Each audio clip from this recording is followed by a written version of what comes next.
Brevísimo, un programa radial dedicado al relato corto, letras, autores y viajes que nos hacen soñar en pocas palabras.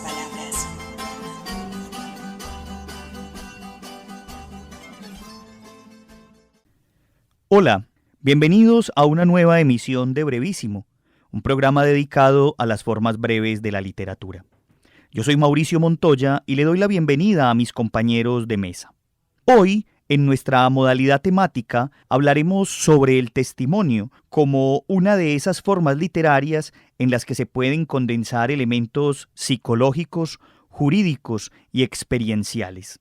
Ya en nuestro programa sobre la anécdota explorábamos un poco la narrativa testimonial con autores como Paul Auster, y en la cartografía literaria que dedicamos a Italia traíamos el testimonio de figuras como Primo Levi. Un primer acercamiento a la definición de testimonio puede ser la que brinda, como en una sentencia, la escritora y semióloga mexicana Esther Cohen, quien afirma: el testimonio no puede ni debe solo dar cuenta, es necesario que dé vida, que al testimoniar haga presente la historia y la humanice. Otro escritor como el uruguayo Hugo Achúcar, quien ha trabajado en su obra el papel del testimonio, considera que todo testimonio tiene en sí mismo dos funciones: la que es ejemplarizante o que denuncia, y la que da voz a los que son olvidados o ignorados por la historia oficial. Mi historia fue muy triste y doloroso. Ese tiempo lo secuestraron mi papá. Yo era chiquita todavía, tenía tal vez como 12, 13 años. Iban bien pintados, así uniformados del ejército. En el camino lo hallaron mi papá, según la historia de mi mamá. Lo llevaron, lo amarraron en el patio y ya no lo dejaron entrar adentro. De milagro, nosotros no nos mataron, pero fue el más profundo en el corazón. Nos arrebataron la presencia de él, ya no supimos nada de él. ¿Estará vivo? ¿Estará muerto? No sabemos nada en absoluto de él. De ahí fue cuando nosotros nos separamos con familia. Otros se fueron por otro lado, otros en otro lado. Yo no gocé de mi juventud, como dije hace un momento. Era el momento que nosotros necesitábamos un apoyo. Pero ese tiempo la gente tuvieron miedo.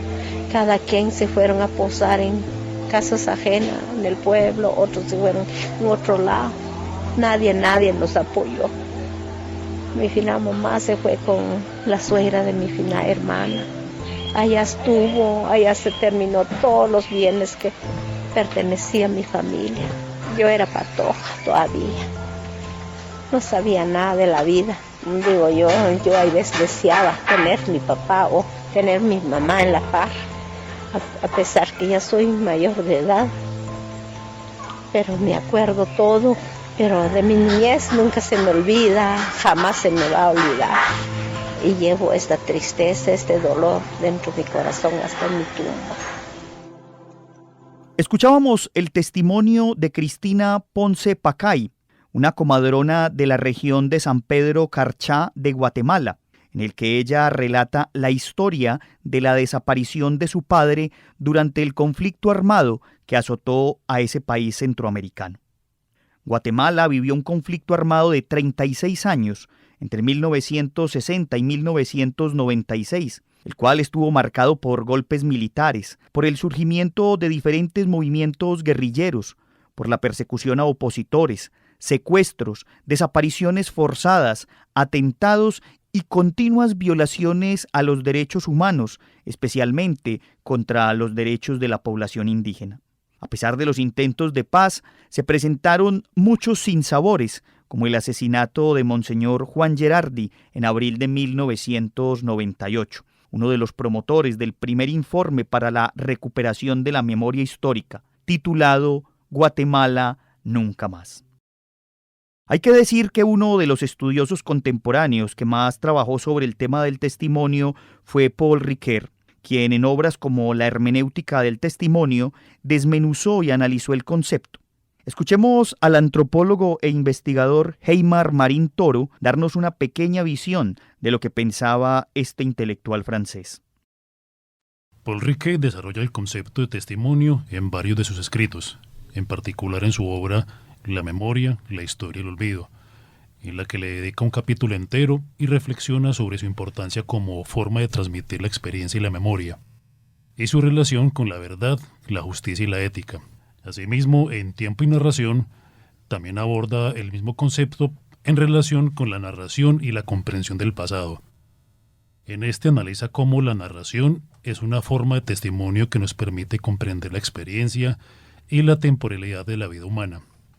Así, Ricoeur entiende el concepto como un acto comunicativo que tiene como fin la transmisión de una experiencia vivida por una persona o un grupo de personas, y que es importante para ellos y para la comunidad en general, pues este no es simplemente una información acerca de algo, sino que es un discurso que implica una dimensión ética y moral, pues al compartir dicha experiencia se expresa una verdad y se busca convencer a los demás, y su valor ético implica un compromiso con la verdad y la justicia.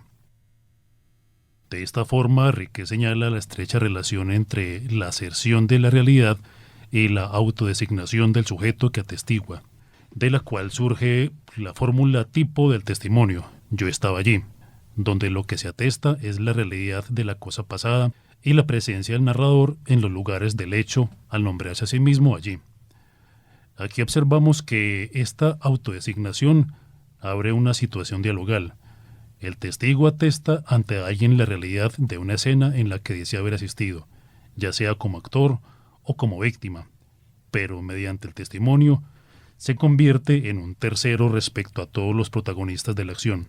Este carácter de diálogo resalta su dimensión testamentaria, en la que el testigo pide ser creído, pues a la frase «yo estaba allí» agrega «créame», con lo que la certificación del testimonio se completa con la respuesta en eco del que recibe el testimonio y lo acepta, es decir, con su acreditación.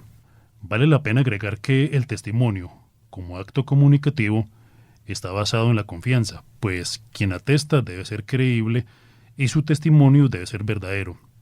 En este sentido, el testimonio se convierte en un acto de interpretación, pues quien lo recibe debe interpretar lo que se dice y sacar sus propias conclusiones. Otro aspecto importante que resalta Ricoeur es que el testimonio no es una verdad absoluta, sino que es un medio para buscarla y construir una comprensión compartida de la realidad. Usted está escuchando Brevísimo, un programa para gente de pocas palabras. El 10 de junio de 1975 fui secuestrada de mi domicilio por un grupo de civiles armados que me introducen en una camioneta y me llevan a un campo de concentración, el primer campo de concentración que se dio en la República Argentina, la escuelita de Famaillá. En ese campo conocí el horror por las cosas terribles que viví. Fui llevada allí, me metieron en una habitación, me dejaron sola, maniatada, con los ojos vendados, y allí yo comienzo a gritar. A toda respuesta recibo un balde de agua fría. A las pocas horas me llevan a una sala, la sala de torturas, me quitan la ropa, me atan de pies y manos con cables y me comienzan a interrogar sobre el nombre de 8 personas que yo no conocía. Eran solo nombres.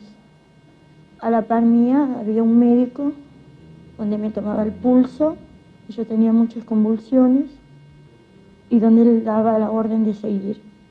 En ese campo fui violada 4 veces, eyacularon sobre mi cuerpo, me humillaron, me despreciaron, me insultaron. Conocí el error, fue una pesadilla. En una oportunidad me levanté la venda y encontré allí a muchas personas tiradas en el piso, con los ojos vendados, maniatadas y colgando un número sobre su pecho. Escuchábamos el testimonio de Margarita Cruz de Monteros, una sobreviviente de los centros clandestinos de detención que se crearon en la República Argentina durante la última dictadura militar que asoló al país. El 24 de marzo de 1976, un grupo de militares, encabezados por el teniente general Jorge Rafael Videla, perpetraron un golpe de Estado contra el gobierno de Isabel Perón. Los militares gobernaron hasta 1983, en un periodo que denominaron bajo el nombre de Proceso de Reorganización Nacional. Durante el tiempo del gobierno militar, la represión fue sistemática y apoyado por grupos paramilitares como la conocida AAA. En este contexto se presentaron torturas, apropiación de niños, desapariciones forzadas, entre muchos otros vejámenes. Tras un proceso de transición, el gobierno civil de Raúl Alfonsín creó en 1983 la Comisión Nacional para esclarecer la desaparición de personas, cuyo objetivo era indagar sobre las violaciones a los derechos humanos cometidas durante el periodo del gobierno militar. En menos de un año, la comisión entregó al país un informe titulado Nunca más. Pero el testimonio en sí mismo también está cargado de elementos jurídicos y psicológicos. Escuchemos al abogado Robert Velázquez y a la psicóloga Andrea Montoya hablarnos sobre estos temas. En primer lugar, para comprender lo que significa el testimonio en el campo jurídico es necesario que nos remitamos a la antigua Roma, porque muchos de los conceptos jurídicos contemporáneos tienen sus raíces en la cultura jurídica de la antigua Roma. Y es que en la antigua Roma existía una práctica al momento de narrar unos hechos de los cuales uno era testigo o que directamente le constaba. Y es que al momento de pararse en la plaza pública, ¿quién lo hacía? Se tomaba los testículos, se tomaba su miembro viril, de ahí la palabra testimonio, y a partir de eso comprometía su identidad de hombre, daba su palabra respecto de esa narración que hacía y eso tenía plena credibilidad delante de la comunidad. Es así como hoy en día nosotros el testimonio en el campo judicial lo entendemos como la palabra que compromete una persona al momento de narrar y señalar o indicar hechos que le constan. Y aquí es importante porque taxativamente en el Código General del Proceso y en el Código Penal, el testimonio es una forma de conocer algo, es un medio de conocimiento, ¿sí? Entonces, para que comprendamos esto de manera más sintética, en el campo jurídico, el testimonio es una manera de conocer algo y darle un valor, un sentido, una interpretación de carácter judicial. El testimonio le sirve al juez en cualquiera de los escenarios, sea un juez civil, un juez administrativo, un juez penal, un magistrado de una alta corte, precisamente para cerciorarse de unos hechos. Ahora, es importante en el campo judicial la credibilidad del testigo. Entonces, un testigo, por ejemplo, puede ser impugnado en su credibilidad a través de un interrogatorio, a través de un contrainterrogatorio, y es posible descubrir testigos mentirosos. De hecho, hemos visto en la realidad nacional que muchas veces los testigos se contradicen o se desdicen o se retractan, y esto es a veces común. Pero entonces lo importante del testimonio es que se tiene que fundamentar en una persona que compromete su palabra, que le constan los hechos y que es creíble. El testimonio adquiere tal estatuto cuando se dirige a un otro que lo escucha y, asimismo, permite construir una interpretación en la vía de un marco propiamente dispuesto para hacer las veces de receptor. Así, esa posibilidad narrativa da lugar a la expresión de múltiples vivencias de orden traumáticas que se inscriben en el psiquismo como una huella anémica y se van develando a través de la emergencia de la palabra. De ahí que, desde un enfoque psicológico, el acto de la palabra tenga sus efectos terapéuticos, porque pone en juego el carácter subjetivo de las situaciones que atravesaron al sujeto, llevándolo a confrontarse con esos fantasmas, con el dolor del recuerdo y sus memorias, con el objetivo de concebir otras formas posibles u otros sentidos en la reelaboración del duelo. Este lugar de enunciación valida una serie de emociones y afectos que fueron obligados a callar y a reprimir desde el miedo, dándoles vía libre para que se manifiesten desde sus posibilidades e imposibilidades. De modo que ese hablar, nombrar, reconocer, pero también escucharse a sí mismo y ser escuchado, facilita la organización de esa historia del conflicto psíquico de las víctimas.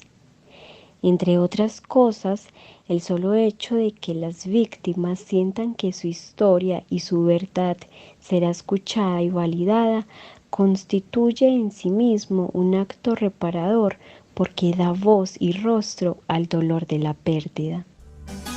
Usted está escuchando Brevísimo. Lo bueno, si breve, 2 veces bueno. En todos estos marcos, Colombia no ha sido la excepción, pues durante muchos años, centenares de investigadores y actores sociales se han dedicado a recuperar la memoria del conflicto a partir del testimonio. Uno de los últimos trabajos sobre este tema fue el entregado por la Comisión para el Esclarecimiento de la Verdad, que dio a conocer su informe en el año 2022 y en el que pueden encontrarse miles de testimonios, específicamente en el volumen testimonial con más de 500 páginas, un texto titulado Cuando los pájaros no cantaban, un título que, como lo dice el propio informe, fue una frase tomada de las palabras de una víctima del departamento de Sucre para referirse a una época oscura y de violencia en la que, de verdad, los pájaros no cantaban. Escuchemos a continuación, en voz de Mariana Castro, el testimonio de una mujer del departamento del Cauca que narra la zozobra en la que se vivía en medio del conflicto. Eso a uno no lo dejaba dormir. Allá comenzó así. Todo era tranquilo, vivíamos en armonía, vivíamos felices en nuestro pueblo. Hasta un día que llegaron los guerrilleros, que nos dijeron, comenzó la gente a hablar, se mira harto ejército por ahí, hay ejército. En la noche atacaban las puertas, que uno tenía que salir a reunión, que era la guerrilla, eso sería por ahí el 88. De cada casa tiene que salir uno por las buenas o como sea. A uno le da muchísimo miedo salir. La guerrilla decía que ellos iban a andar por ahí rondando, que todos ellos iban a estar. Que los que robaban cosas, mejor dicho, que se compusieran o los componían. Pero el miedo era también con el ejército. Cada nada caía el ejército al pueblo y preguntaba que si habíamos mirado a la guerrilla por aquí. Y a uno le tocaba decir que no, porque si decía que sí, eso era peligroso, lo mataban. Y el ejército se enojaba. Ni que no supiéramos que han salido a reuniones, tal vez matando unos, dos, tal vez así avisan. Decían, ¿uno cómo va a creer que ustedes no iban a mirar guerrilla? Mejor no hablar nada ni con guerrilla ni con el ejército. Esa zozobra. Mi esposo tenía un carrito. Por la noche llegaba la guerrilla y le decía, tiene que hacernos un viaje. Y eso sí era obligado. Eso nos azaraba. Un día mi esposo se enojó, dijo que no, que él ya no se iba a dejar coger de madre, que si era de él que lo mataran. Me llené de susto. Me tocaba acompañarlo porque me daba cosa que se fuera solo. De pronto le pasaba algo por allá. Como mis hijos entraron a la escuela, comenzaron a jugar con los otros niños, que a los guerrilleros. Con el palo de metralleta, se hacían grupos, unos el ejército y otros la guerrilla. Y se echaban así jugando, era de juegos. De juego en juego eso les termina gustando. Por eso pensamos que teníamos que salir del pueblo porque cuando crecieran uno no sabía. ¿Qué tal que les diera por no estudiar, por meterse a los grupos armados? Uno no recuerda el nombre de los comandantes porque una vez iba uno, otra vez otro, era mejor no saber. Entre menos se sepa, más vive uno, decía mi esposo. Yo optaba por eso, por lo menos, mejor no saber. Así era ya. Nosotros vivíamos donde pasa la gente para arriba y para abajo. Y cada que oíamos pasos, eso era una palpitación, eso era una angustia. Por ahí andaban. Y eso a uno no lo dejaba dormir.